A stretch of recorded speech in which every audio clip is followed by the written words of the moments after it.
বামফ্রন্টের সাংবাদিক সম্মেলনের পাল্টা সাংবাদিক সম্মেলন করলেন শনিবার ত্রিপুরা প্রদেশ বিজেপি মুখপাত্র সুব্রত চক্রবর্তী। ত্রিপুরা প্রদেশ বিজেপি মুখপাত্র সুব্রত চক্রবর্তী বলেন, রাজ্য সরকার স্বচ্ছ নিয়োগ নীতি মেনে যোগ্যতা অনুসারে চাকরি দিয়েছে। বিরোধীরা যে অপপ্রচার চালাচ্ছে বিজেপি সরকার টাকা খেয়েছে তা সম্পূর্ণ ভুল।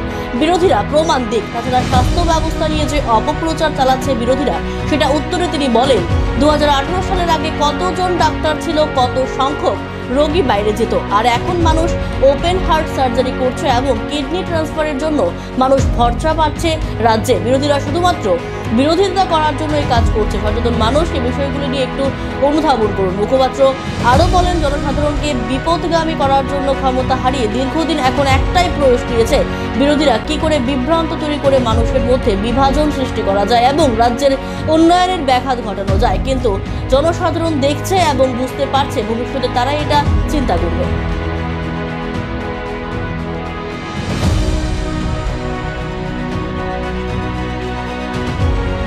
উপস্থিত হয়েছেন মাননীয় মিডিয়া ইনচার্জ ত্রিপুরা প্রদেশ বিজেপি সুনীত সরকার মহোদয়। আমরা গতকাল রাজ্যের প্রধান বিরোধী দল সিপিএম এর একটি সাংবাদিক সম্মেলন আমাদের নজরে এসছে। ত্রিপুরা বামফ্রন্টের আহ্বায়ক শ্রী মানিক দে মুখ্যত আলোচনা রেখেছেন এবং তারপর রাধাচরণ দেববর্মা মহোদয় সহ আরো কেউ কেউ আলোচনা করেছেন। তো সেই গোটা সাংবাদিক সম্মেলন যদি আমরা লক্ষ্য করি, তাহলে একটা বিষয় আবারও প্রতিভাসিত হয় যে ওনারা কনফাইন্ড একটা বৃত্তের মধ্যেই, একটা আবর্তেই বারবার ঘুরপাক খাচ্ছেন।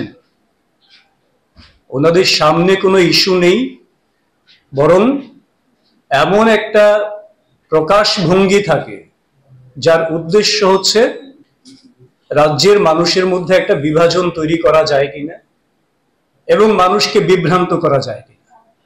স্পষ্টত এই দুটো বিষয়কে লক্ষ্য রেখেই ওনারা সেই স্ক্রিপ্ট তৈরি করেন, যেটা সাংবাদিক সম্মেলনের মাধ্যমে রাজ্যের মানুষের কাছে, মানুষকে বিভ্রান্ত করার জন্য তাদের কাছে পৌঁছানোর চেষ্টা করেন।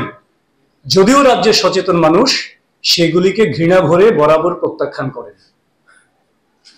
গতকালও তার ব্যতিক্রম হয়নি। রেগা নিয়ে অনেক প্রসঙ্গ তুলেছেন।